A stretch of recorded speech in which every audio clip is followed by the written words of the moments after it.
Hwang Chomin, a determined and resilient student of Yonghil High School, finds himself at the mercy of the relentless bully, Han Jung-gi. The force of the punch nearly shatters Han's facial bones, but he refuses to back down. In a daring move, Han grabs hold of Han's hand, ready to retaliate. However, Han's powerful ally, Kong Suk-soo, looms in the background, a menacing figure from the formidable First Team Cubs. The echoes of previous victims scream still haunt the school.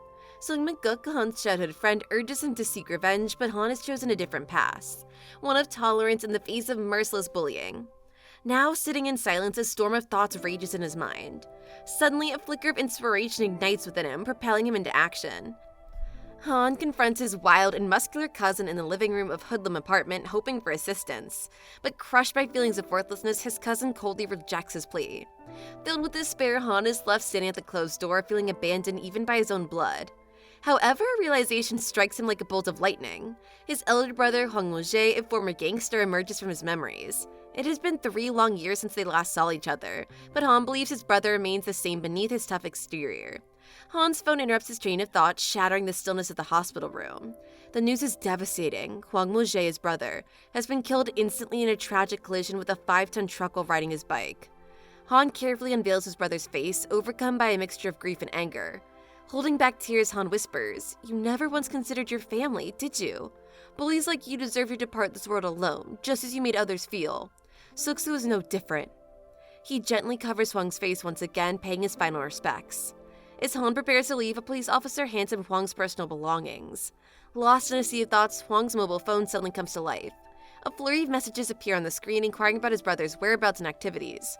Han surmises that Hwang may have embraced a life as a gangster. In a shocking turn, the next message reveals a plan to recruit Suk-soo into the gang when he was sitting in the corridor, primarily due to his impressive physique.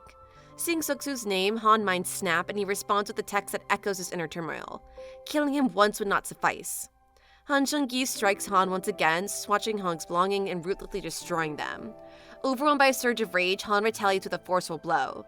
As he stands on the precipice of ending Han's wretched existence, a sudden punch from Suk-soo sends Han reeling. In a panic, Han turns to flee, fearing Suk-soo's imminent retribution. But in a blinding flash of light, a bike collides with Suk-soo, leaving Han in a state of bewilderment. In a matter of seconds, Hyung's subordinates flood the area, surrounding the stunned onlookers. Their collective purpose becomes clear, to eliminate Suk-soo, under the orders of their leader, Hwang. Suk-soo, now cornered and defenseless, lets out a final desperate cry, his voice echoing through the air. The truth becomes evident to Han in that moment, a lesson learned from the harsh realities of school life. No individual can triumph over a united force, unless they possess an even larger and more powerful group. Han tightens his grip on Suk-soo's phone, the sole remaining connection to his deceased brother. A new resolve takes hold of him as he reads the text message once more, informing Hwang of Suk-soo's demise. Han realizes the potential power he now wields thanks to this belonging of his brother. In a night of a dark alleyway, a single streetlight flickers, casting an eerie glow on the scene. The subordinates of Hung's gang stand in the shadow, their whispers filled with awe and fear. They marvel at their leader's power, acknowledging his ability to eliminate anyone who challenges his authority, even someone as elusive as Suk-soo. The city, a bustling metropolis with a population of 1.45 million, boasts an atmosphere of academic prowess, housing 10 prestigious universities and numerous research institutes. Yet beneath its gleaming surface, the brutal reality of high school fights remains hidden from the public eye. Sung-min-guk devours a plate of donkus stew while engaging in a conversation with Hwang Chomin at a cafe. Hwang inquires about the Imperial Team, a notorious group known for their dominance over half of the city's high schools. With a knowing look, Song slices his tonkatsu in half and explains the far-reaching influence of the Emperor's team. Hwang, however, resolves near to become entangled in a world that is fleeting, lasting only a few short years. He refuses to follow in the footsteps of his late brother, Hyung. Now with Hyung's world passed down through him through their mobile phone, Hwang contemplates his newfound responsibility. A member of Team 1 gang saunters into the cafeteria, disrupting the peaceful atmosphere. He begins to mock a worker, demanding that all the dishes be cleaned expeditiously. It is here that Hwang and Song encounter Kim Da-seul, and together they lend a helping hand, assisting in washing the dishes. Once their task is complete, Hwang and Song stroll through the streets engrossed in conversation, oblivious to the watchful eyes tracking their every move. Suddenly, a group of boys confront Hwang and Song when they were having a conversation in the schoolyard, attacking them without mercy. Their aggression stems from witnessing Hwang and Song's act of kindness towards the dishwasher. Among them is Kwon Do-hyun, formerly Suk-soo's lackey. As they unleash their brutal assault, Song retaliates, his eyes burning with rage. The battle intensifies until Kwon gains the upper hand, leaving Kwon gasping for breath. Determined, Hwang summons the courage to confront Kwon, forcing him to submit. The school bell rings, interrupting the classroom altercation of the classroom. Hwang, Sung, and Kwon disengage and disperse, each retreating to their respective classes. Hwang and Sung exchange a determined look, vowing to one day exact revenge on the despicable Kwon. Hwang sits in his classroom, lost in thoughts of his deceased brother. At precisely 8:24 a.m., Kwon materializes out of thin air, demanding that Kim sit on him. When Kwon's friend intervenes, Kwon strikes him with a powerful blow. It is now 8:25 a.m. and Kwon pleads with Kim to comply. Unfathomably, Kwon begins walking naked through the schoolyard, eventually meeting a tragic incident. Little does anyone know that this sequence of events was orchestrated by Hyung's gang, following Kwon's instructions transmitted through the mobile phone. From the rooftop, Hwang observes Kwon's actions, a sinister smile playing upon his lips. He relishes the prospect of revenge against every tormentor who mocked him and his comrades due to the actions of this wicked brother. With the mobile phone, the last relic of his siblings' presence, Hwang stands atop the school building, casting his gaze upon the city view. Raindrops glisten on the deserted street in a dark night as Kwon, fear evident in his eyes, finds himself pursued by a group of menacing boys. Desperation drives him to the end of the street where he backs against a cold, unyielding wall. With pleading words, Kwon insists his innocence to the members of the notorious Emperor Division, but they pay no heed.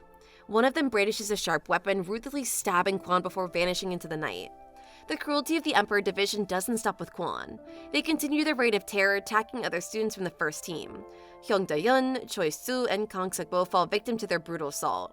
Even Kang Suk-mo, innocently riding his bike, is ambushed from behind, struck with a vicious blow from an iron rod. Do Gun-hoo, the general manager of Team 1, enters the dimly lit home run nightclub.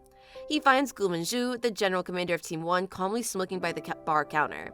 The two engage in a conversation about the recent tragic loss of 20 T1 members at the hands of the Emperor Division's gangsters. Gun-hoo, mirroring Minju's actions, lights up a cigarette as they discuss their dire situation. Minju reveals the unsettling truth. If they were to retaliate against any member of the Imperial Division, the consequences would be dire. The Imperial Division would retaliate by attacking third-grade students, further escalating the conflict.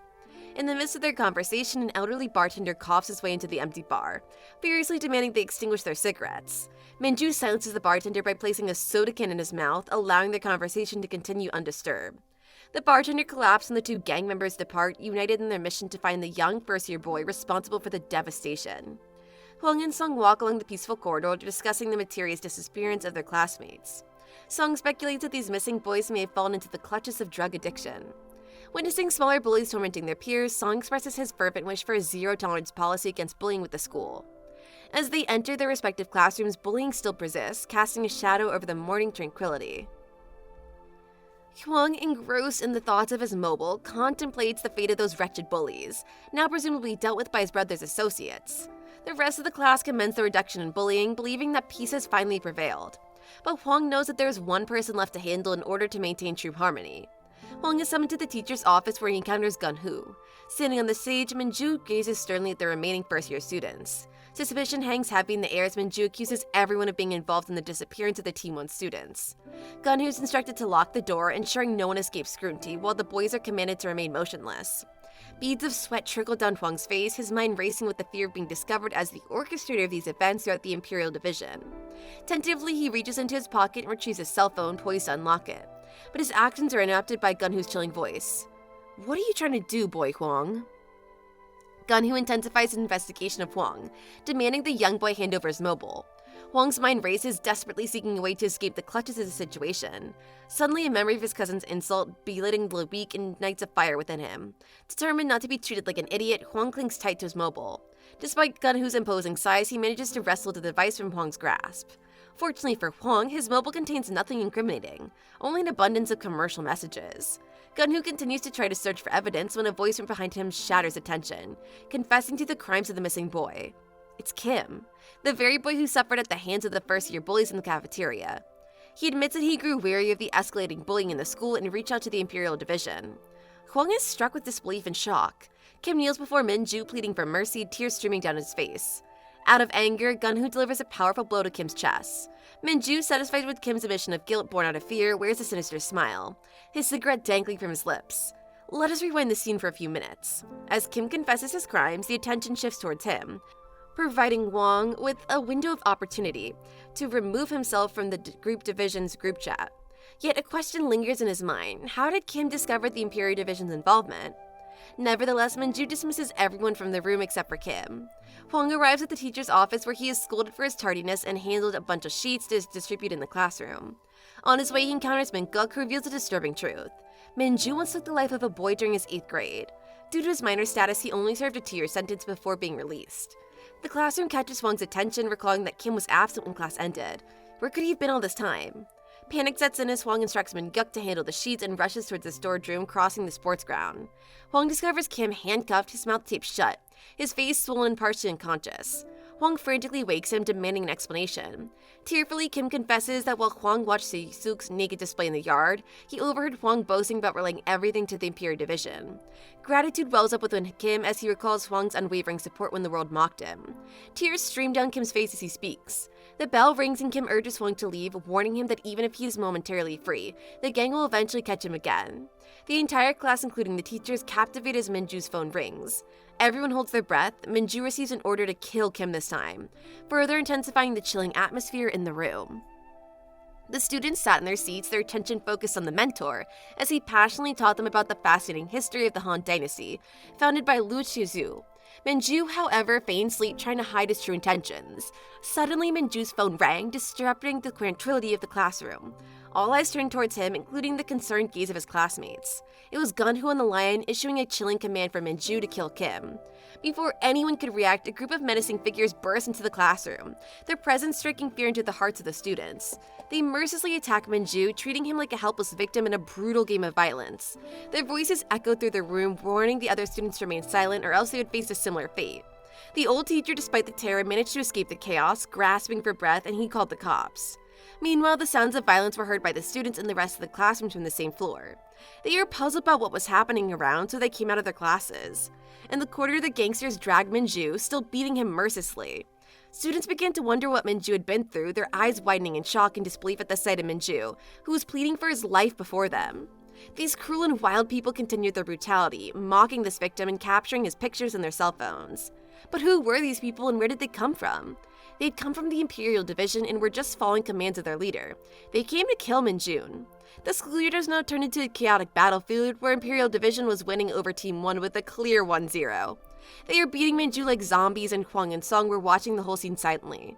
Hwang was now feeling relieved that he contributed some part in maintaining the integrity of his school by teaching Minju a lifetime lesson.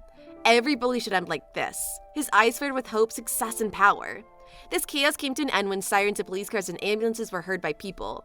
The officials began to do their duties. Minju was still alive. The one who was beaten is now accused of crime, also pity. Gunho was missing on the scene. He was busy beating his teammate for being irresponsible. In the heat of the moment, he didn't even realize that he was choking his throat. The cops apprehended Gunho, who was still screaming to prove his pseudo-innocence, but his voices remained as heard, as they were falling on deaf ears. The students who had been bullied by him were now cursing him relentlessly.